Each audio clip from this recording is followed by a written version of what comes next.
unutmak için içtim. Düştükçe düşüm, hep daha çok sevdim. Bak senin için geldim, unutmak oldu kalbim. Küstükçe küstüm, bir tek seni sevmiştim. Aham sandın ama dergah taşıp gönlüm taşlandın. Bir canlı gönül defalarca kırıldı. Bal sandım ama zehirmiş sözün kandım. Anıları yok saydım ama sende kalmaz hali.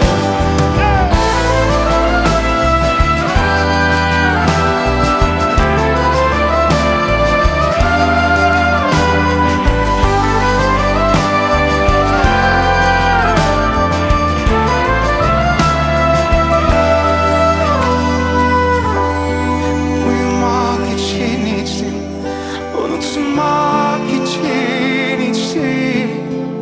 Düştükçe düştüm, hep daha çok sevdim.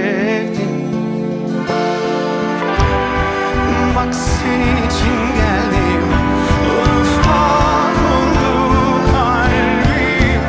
Küstükçe küstüm, bir tek seni sevmişim. Aham sandım ama dergah taşıp gönlüm taşlandı. Bir canlı gönül defalarca kırıldı.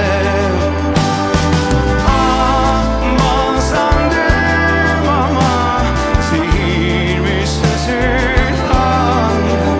Anıları yok saydım ama bir hayale sarıldım.